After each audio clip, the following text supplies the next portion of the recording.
In the name of Allah, the most gracious, the most merciful. We talked last episode, about what happened to Yusuf alayhi salam with the wife of his master. And the situation that they put and the situation that she put her husband on. She is blaming Yusuf and she is dictating her husband to put him to prison. The husband was the husband didn't know what to do. He ordered her to go back and he talked to Yusuf. Yusuf said, "No, I did not seduce her, she is the one." Yusuf to him is trustworthy, is honest. He did not hear from him any single lie, big or small. And he know that he is honest. And he know that he is impotent and his wife is young. But she is sure of her position. She was shouting, crying, blaming him not to do something. So he asked one of her relatives, a wise man of her family. The husband told him that this, and that happened, to the extent that the shirt of Yusuf was torn. So that wise man said, "It is clear now. Check where was the torn. If it is torn from behind, this means that he is running and she is trying to grasp him. If it is the opposite, it is from front, means that he is attacking her and she is trying to defend herself." So he found that the torn is from behind. So the final decision of that man is, he said, "Well, my wife, you are the one. I will not punish you, but I will ask you to ask for forgiveness and stop doing that. You, Yusuf, I know that you are innocent, but please don't tell anybody and don't give it any attention to this event. Forget about it."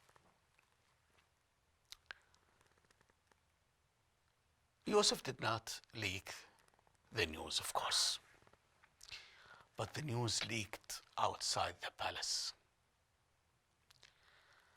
And women in the city, women in the town, women of the high rank people, they heard this, they knew about it. And they were not blaming the wife of adultery or trying to fornication or trying to do so. No. They were blaming her in selecting her slave to do that with her. And this is the high rank people and the rich people everywhere.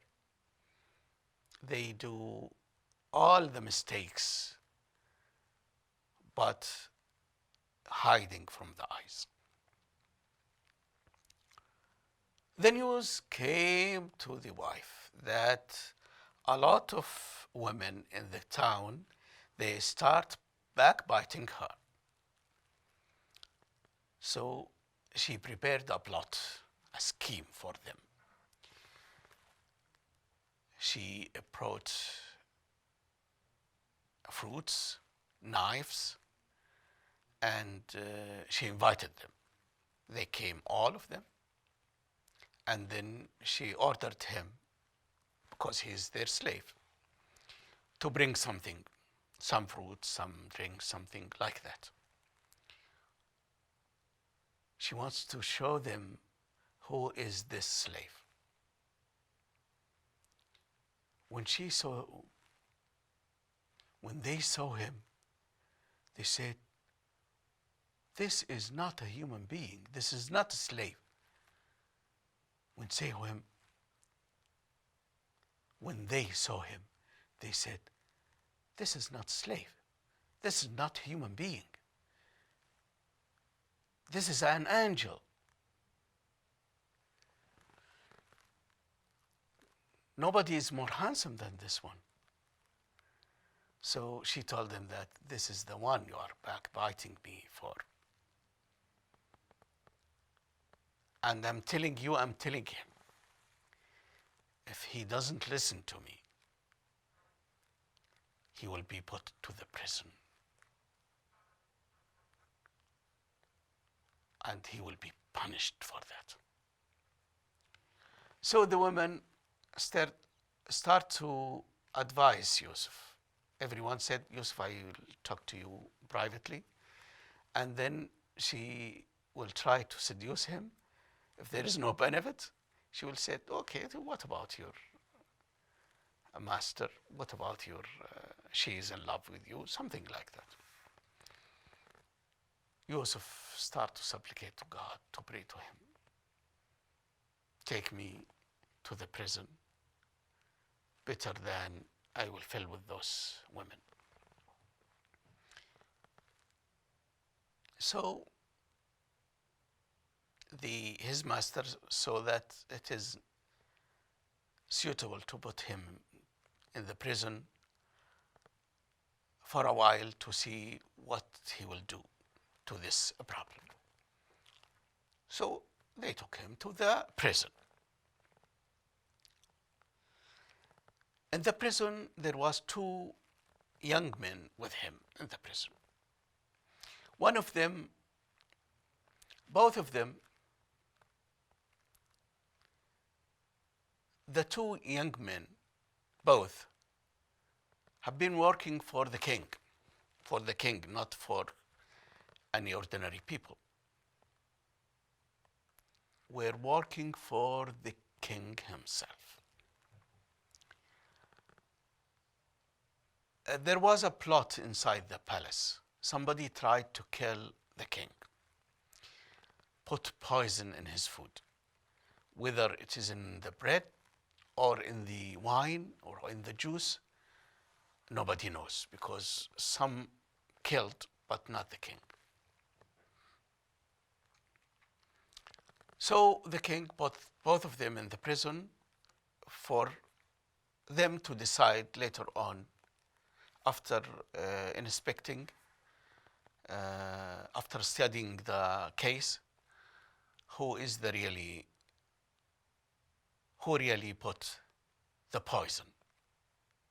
They came to Yusuf. They knew that he has the power to interpret the dreams.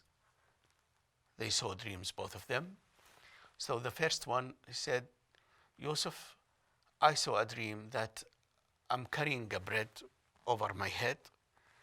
The birds came and picked this bread up. The other one said, Yusuf, I saw a dream. I am pouring juice in cups and I'm serving the king. Those dreams has meanings. One of them is the guilty one, and one is innocent. One of them is the one who put the poison to the king.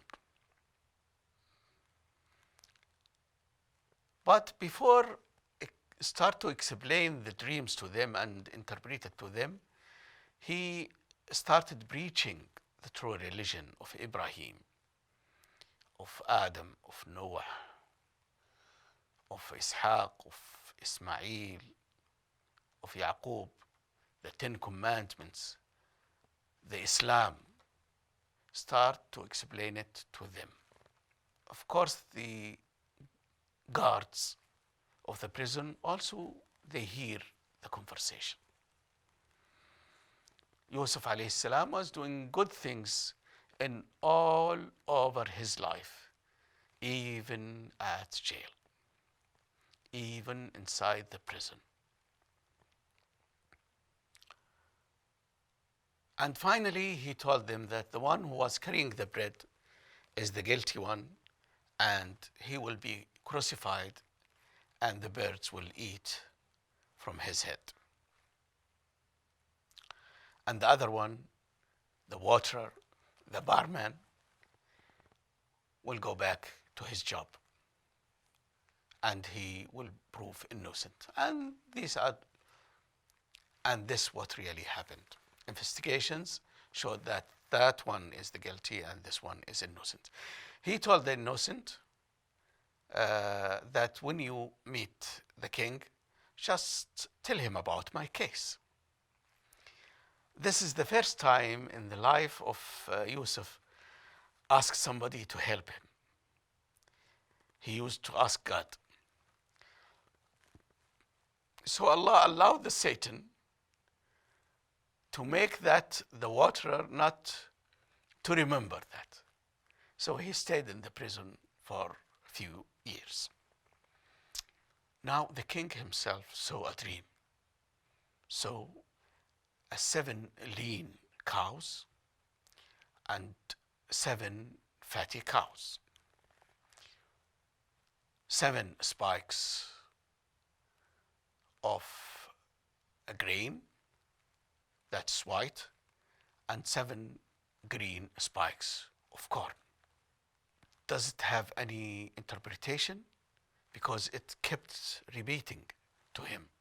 So the king asked people, anybody knows about interpreting dreams?